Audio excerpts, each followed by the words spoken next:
Where's your wine? Got my wine. Okay. What's up, guys? Second, What is this thing? Oh, that's my shirt going through the through the roof. opaque Yeah, vision. well, the boys are in the hood. What the hell? Let Wait, what me. just happened? Oh my god. Got it. Oh, there we go. Okay. Oh, thanks for letting us know. I'm just going to go live for a moment. Let's go live on Instagram. Hey guys. Here. I was just speaking to people this morning. I mean, in America, it was this morning. I was speaking to them about this guy, basketball player, Kwame Brown. Who is. He is single-handedly taking down the entire media apparatus of sports media channels that bash black men and make their For. life a living hell.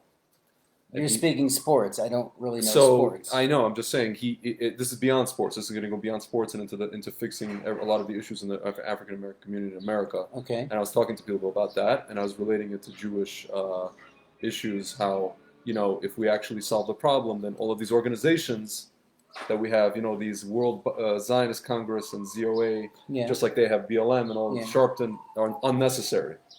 If you solve the problem. If you solve the The problem. problem that they claim to solve, which they don't actually want to solve, they just want get money.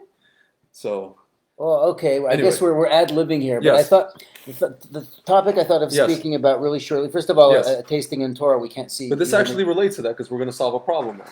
Yeah, well, we're going to So first of all raise what the issue is. So, world yes, events, yeah, we've been watching. hmm Well, let's just put one of them on the table. John Oliver. The amount of responses to John Oliver's last week tonight monologue about the Israeli-Palestinian conflict. yeah. I mean, he from the get-go, he is so erroneous, misleading, lying, full of crap. I used to like the guy. The last time I heard the word erroneous was in the movie Wedding Crasher. That's erroneous. And then Erroneous and then Maximus. in the beginning of the movie So or like whatever. I used to really enjoy watching him. He was hmm funny. He was Yeah. informative. I mean, he's not a newsreader. He's a I comedian. only liked him on Jon Stewart's show when he was the side guy. Okay. I never Anyway, liked I his. liked him. The first time I actually saw John Oliver was something about the Supreme Court all being used as represented by dogs. Oh That was my roommate yeah, yeah. in New Jersey showed me that. Yeah. So that was the first time I heard. And like I followed. He's interesting, you know. Yeah. He talks about multi-level marketing and like helping people in Japan and helping people in Yeah. Nairobi. He's like he's an interesting guy, right? Yeah. But now the amount of heat that John Oliver has received, even in Israeli news outlets like Yeah. the Ol Shlein from Matzava Uma, is Yeah, yeah. basically the John Oliver, and he's speaking against That's John surprising. Oliver. Yeah, I was shocked And all actually. these other people, I'm like, wow, I can actually get behind this. Mirav Mikhaili's Merav husband. Michaeli, Yeah. Merav Michaeli's roommate, I say husband. roommate. House husband. Yeah. Yes, that's more like husbandry. Yeah. Is I it a guess. horse? I'm on a horse. I'm just trying to see if we're broadcasting actually because it says Yeah, live. we But you never are. We know are with these guys. broadcasting. We are Yeah, broadcasting. I just want to. So John Oliver was Actually, I don't know. many people have been talking like it becomes apparent at this point Mhm. that everyone is obsessed Mhm. with Israel and using catchwords such as occupation, all that stuff. Yeah. So what I wanted to bring out is that there's one midrash which is basically means a Byzantine uh, period midrash, like exegetical Yeah. teaching, which has been brought down by Rashi, who's a medieval commentator scholar, and Rashi chose this midrash as the introduction, as the first commentary on the Torah. In other words, you Yeah. open up Bereshit, you open up, and he says the weirdest, outlandish thing. Now, what is weirdest and outlandish? Let's just take a step back. Can you think of something that we do today, which we take for granted, which would have been completely impossible to believe to our grandparents growing up? Anything off the top of your head? Oh, yes, cell phone, swiping on the Cell phone. phone, smartphone, Yeah. the concept of Skype, the concept Having of your own TV channel. yeah, people used fax, Yeah. like fax machine was Yeah. right. So I mean, a fax machines brought down the Soviet Union, right? Like the jokes that they were sending around about because they couldn't control it because it Yeah. was so all these different things. So we have so many things that we did. Now there's one thing that we don't think about, which is our reality. Our reality today is that the United Nations and world opinion is obsessed hmm with the moral rights of the Israelis to the land of Israel. And you can fight it back and you can fight it forth. But the point is that everyone's in agreement that that is an issue Yeah. on an international scale more than any other human rights So violation the on the point planet. where they say you cannot use the Torah is not a real estate document. Yeah. That's the common Whatever it is they say, the Right. point is that they're dealing with it. Now, here's the opening Rashi. Rashi says it like this. You open a Bereshit. In the beginning of la la la, God created the heaven and the earth. In the beginning of the creation of the heaven and the earth, the world was void and darkness and whatever, all that Yeah. stuff. Bereshit bara Elohim et hashamayim et haaretz. Rashi says as follows. Bereshit is the Torah could have actually opened up with the first commandment, the first mitzvah given to Jews as the people of Israel as a nation, which is Chodesh Alechem Rosh Chodeshim. This is the first month. Sanctify the first month. Nisan is the first month of the year. That's when you start the holiday cycle, Pesach, Shavuot, Sukkot. All good. Why? Because we were a nation in Egypt. We've been formed as a nation. So why do we need everything that came before that? Mishum koach ma'asa v'gid la'amol letet la'am nachalat goyim. Because it's using a verse from Tehillim saying God's strength and power, he told his nation in order to give them the inheritance of nations. What does that mean? It says that the nations of the world are going to come to Israel and say, you are ganavim atem, you're a bunch of thieves, you stole this land, you embezzled this land from the 7 nations. Now I ask you, up until 1947, was there any doubt in the mind of any of the Jews who have studied this Rashi, millions of Jews, that this is allegorical, metaphorical, metaphysical? Well, what's it called? No, because you had people that were coming back already in the 1800s that were kind of building up the land, and you already had San Remo. But still, then, when I say to you, the nations of the world are going to get together, and they're going to talk to the people of Israel and say, you are thieves. In what... where do nations get together and how do they speak? I mean, we had the League of Nations, but really it's the UN. So the League of Nations is a result of World War I. Okay, fine. UN, today it's the UN. There is no question today that the nations of the world are getting together in an organization called, drumroll, the nations of the world, down the street here from where we're sitting. The trucks. Umot ha'olam, ha'umot ha'meuchadot. And 99.9% of everything that they're preoccupied with is you're a bunch of thieves who stole that land. And we're always complaining, why are you singling us out? Why this, why that? And it's just like, it's reality. It's like, this is the first commentary of the most famous commentator in Jewish history. Yep. And that's the introduction. And it did almost not mean... Nothing. Almost nothing. I mean, it was metaphorical. Yeah. The nations of the world get together. And why would they even care? Yeah. Why would they care? About tumbleweeds. Yeah, why would they care about some backwaters land that the Roman Empire barely cared about? Yeah. Right? It's like, and suddenly, this is all they talk about. It's insane. Not only talk about, now they're attacking Jews who don't even live in Israel. Yeah. Some people who are even against the state of Israel who live in Brooklyn. Look, I've had friends who claim that the relationships with the local Arabs here were good until the Zionist movement came in. And their claim against the Zionist movement is that it's a secular movement which is detached from the Jewish tradition, and that's very much true. I mean, a lot there was also religious Zionism, but Zionism as itself was an Eastern European nationalistic movement, and that has a lot to do with Jewish art. That has a lot to do with trying to take symbols. There's a lot of things that they've done. This has to do with Bezalel Art School. Yeah.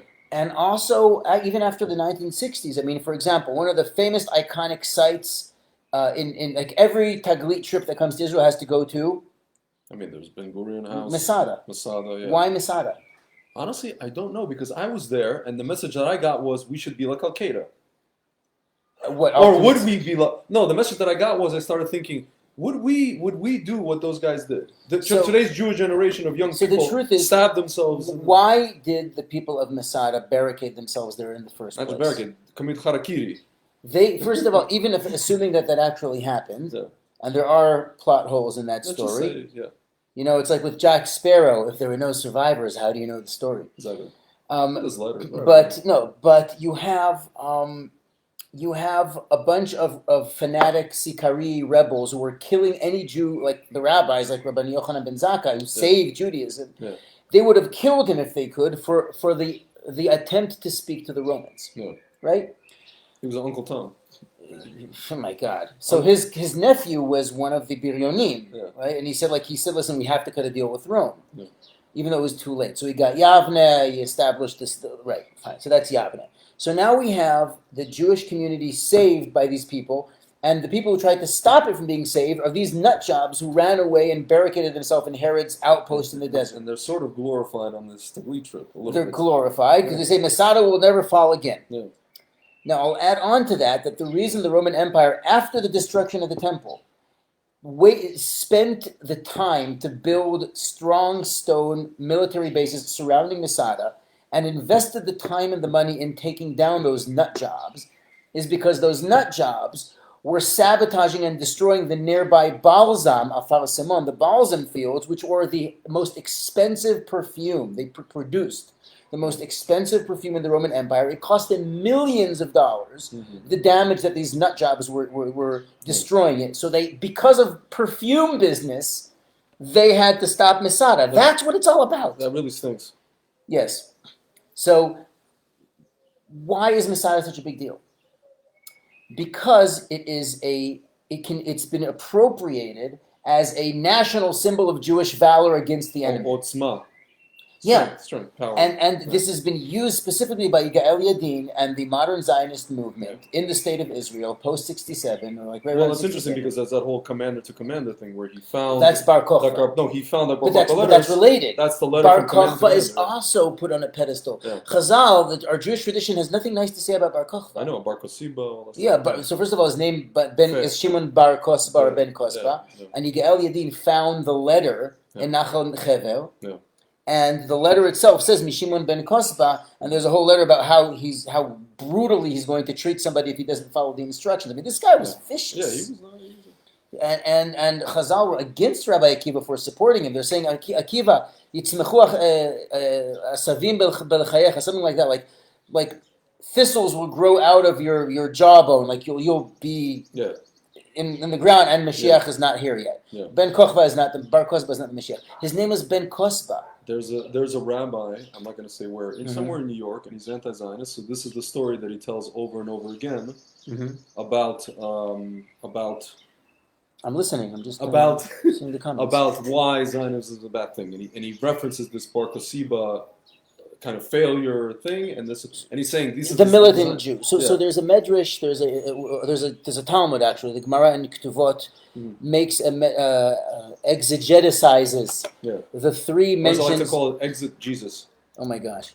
So in the book of Song of Songs in Shir HaShirim it says 3 times Ishbati etchem benot Yerushalayim im teiru im teru et avat shtechpatz. I have placed an oath upon you, the daughters of Jerusalem, lest you awaken love until it is time.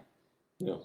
So the Gemara in Ketuvot says that this is an making us take an oath not to come back into the land of Israel until it is time. Yeah. To make a very long story short, this is the arguing point between those who we call the Neturei Karta, which is Aramaic for protectors of the city, who are basically saying we do not have the permission to re-establish a sovereign Jewish nation in Israel until the Messiah comes. Yeah. And the famous Rabbi Soloveitchik wrote Kol Dodi Dofek, which is another verse from the Song of Songs, saying, the voice of my lover is knocking on the door. That's what he's talking about. That's what he's talking about. Right? So it's saying but he's knocking on the door. The world is acknowledging. So part of those 3 oaths that God places, one of them is on the people of Israel. The other one is on the nations of the world to be patient with us and not to stop us. And so he goes through that, as in Yiddish we say he teaches that, but he learns through that. Yeah. Now is the time. Yeah, well, because they pestered us through the Shoah, so no, that broke it's the nations of the world who invited us back, who said we will give you the whole thing. Then you have San Remo, then you have this. Right. Nobody had a problem with San Remo. Yeah. The only problem that they had was with Palestine. They had no problem with the Levant, with the invention of Syria and Lebanon and those, Jordan. Well, oil borders with the oil the pipelines. So the bottom line is that the world has come to a place where the actions of the Jewish people are sort of like twisting the way history was until now. Everyone was comfortable with the Jews being pursued. Suddenly the Jews are rearing their head and being militant. I can't say they didn't hate us, but at some point they were kind of like, we're like the underdog that's pursued. At some point in the 20th century, we're like, I would say even before the Holocaust, in certain places, we're just like accepted, more or less. I mean, yeah, but more or less. But a lot of There Jews was- were, a there lot was of Jews were waves. assimilating. Yeah, there was too. waves. They're assimilating. A lot of Jews into were marriage, yeah. assimilating, like with Rabbi Yisrael Salanter, the famous Yeah. leader of the Musar movement, Yeah. said that when the Jews don't do Kiddush, in other words, don't sanctify I just themselves, said that to. the nation of the Jews do I Havdalah. just said that to our The friend nation of the Eitan world the do other day. Havdalah. There you I said go. that. I said it. So it's a plan Kiddush and Havdalah, but like when we don't sanctify ourselves, Yeah. then the world will do Havdalah, Well- like they will separate us. That movie. What is it called? Eyes Wide Shut. Remove your something, or would you like us to do it for you? Remove your pretense. Yes. If you're going on a cruise, yes. Something Uncle like, Tom. Something like that. So Nazis. we are living in interesting times. Let's put it that way. We're living in very interesting times, and these messages need to get out to the people, like to make a difference. Like it's clear, and this is part of the reaction that we're hearing from several different people, journalists even in Britain, saying we have to step up our social media game. Yeah. So I'm thinking about how to convey these messages on social media platforms, even if it's TikTok. I think we To have. get these I messages think out. Israel has a very now all these people that you would call advocacy Hezbollah have a Mhm. very good social media game. It's just that the content, I mean, in my opinion, is very parv, or it's very like they're just defending. We're defending ourselves all the time. You know, with this whole Hamas thing. Yeah. We're constantly under the defending. We're answering. We're excusing. Right, we need to go on the Naftali offense. Bennett versus the world. Oh, we're buying. I have to explain to you why we're doing this and how we're doing military and bombing, and they have installations that we're. Right. Just tell them the thing. So this is We're so, here. so this goes back to let's wrap up with this. This goes back Yeah. to that Rashi. Yeah. According to that Rashi, do you really think that if a person would walk into the UN and say, "Well, God created the world, and gave it to whoever He wants," that's going to deal with the question?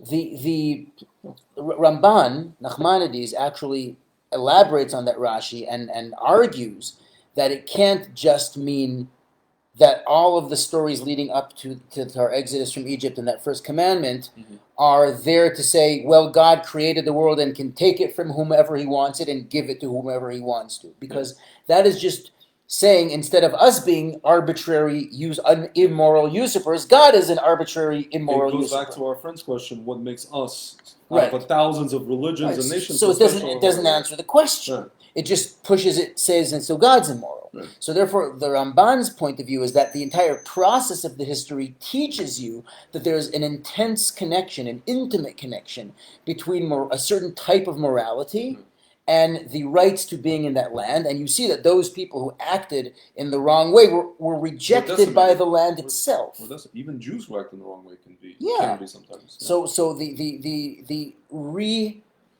the awakening of the connection between the people of Israel and their land is part of a world process, an evolutionary process. That's what the Ramban points out. That you need to look at those clues in the Torah. And we're living in that time. We are seeing that the question of the rights to the land of Israel are about the ability to identify good and evil. And this Dennis Prager just wrote a video about this, with his response to John Oliver, which according to him he never heard of John Oliver before, saying it's very clear that distinguishing between Israel and Hamas is good and evil. Which makes it amazing that I just told you the whole thing that's going on in American campuses where kids don't want to be in a dorm room with Jewish kids because and the Jewish kids tell them, well, I have family in Israel that's undergoing rocket fire. This is the same thing that happened in the Soviet Union to my parents. They don't want to be in the dorm room with these kids. So you wonder, like, who's teaching these kids evil? Doesn't compute. These are good, like, ostensibly good kids that have, like, not some insane ideas in their head. Where are they getting this from? That's the question. But it was a long game. They were taught this over 20 years of and this is the ticking time bomb of things that we think of as conspiracies. What do you mean that the Soviet Union planted academics in the system? I mean, people don't recognize how powerful academia is. They did it. Of course they did it. Right. It's like you're seeing. If you had a debate with, there was a talk show host, Phil Donahue, back in the 80s in America. He debated Milton Friedman, the great economist.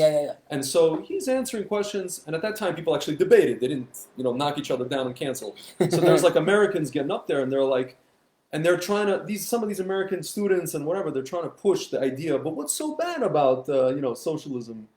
And he's explaining it to them. And I'm just thinking to myself, like, these people don't they get where they live? I'm speaking as Soviet, Former Soviet Union. Yeah, I mean, He's I was an a kid. FSU guy. I was a kid, but my parents experienced it. But you understand that these people didn't live there, and they don't understand. They didn't experience, so they're just. But still, where did they even get these questions from? Why are they even entertaining that idea that it could be good? It's so you wonder, and then there were people that were planted in America to, spread here. Berkeley, I've seen stuff about Berkeley, that. Harvard, Yale, And it's the long game. You sprinkle those ideas, and then you suddenly it's a ticking time bomb, and it explodes. And these professors that went to these guys that went to Woodstocks ended up being professors. The summer of love, it became the summer of self-hate. And now, I mean, that was the past summer. I mean, it destroyed America. Can you realize it's been a year since George Floyd?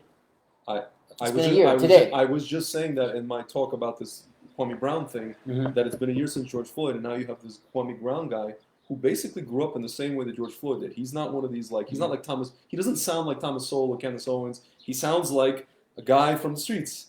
And he's talking the way he's talking. He's saying, why are we propagating this thug culture? Why are we doing this? Why are we keeping black boys in the cycle of I want to be a rapper and an athlete? And it's a year away, and I was wondering who's going to save. I was literally thinking something has to happen. Somebody's got to save these people. It's amazing that in the famous Gemara, the famous Talmud in Yevamot, I think at the end it talks about the days of Mashiach, the Messiah, and it says one of the phenomena you're going to see is Ha'emet tiyeh ne'ederet, is truth is going to be absent. We're in a post-fact world. Facts don't matter. It's all about feelings. You see, the tactics are all about feelings. It's But now there's people coming out and countering. There's a backlash to that. There's a backlash to that, of course, but that's what's actually happening. It's facts don't matter. You're even hearing this Shapiro always says facts don't care about your feeling, right? But but facts just don't matter. People just look reality in the face and say you don't exist. Bennett goes on TV, all these networks, and he says the facts, and they literally the person he's talking to just ignores what he said. But that's a KGB tactic. That's actually what's called an agitprop. KGB learned tactic that these people were taught. Why do you think the only hearing that Soviets like doing is eating fish? But on that we are tormented.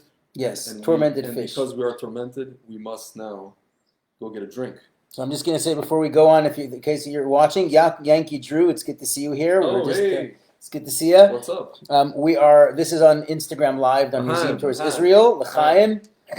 We're about to go to a bar opening of my friend, which is in the Queen's Hotel, so he called it the Gambit. So Queen's Gambit. Not to be confused with bar exam, which I might take at some point in my life, but who knows? Hopefully you will. There's also a special brewery exam, but you'll do the wine, do the sommelier thing. So we're going to be going to Gambit now to the opening. There's a live band, and in July at some point I'm going to be giving a talk at Gambit about archaeology, ancient history, and brewing. Interesting. Well, something's brewing now. Yeah. By the way, I was doing something there on. I was yesterday. I was at Hatch in the Shuk, and I was talking, and I was using that awful app called the Haps app, and I was talking about hops and haps. Hopefully, you didn't fall through, or your plans didn't fall through. No, I did not fall through the hatch. But that's all I got to say. All right. Hey, Danielle, nice to see you. Right. Hopefully you watched this in the beginning. There's some really good stuff. I just realized we broadcast this on my personal Facebook, not on Nation Visible. It's okay. Share it later. We'll share it. This is good stuff. All right, guys. Until the next time. Peace in the Middle East. There you go. End video. Share on IDTV.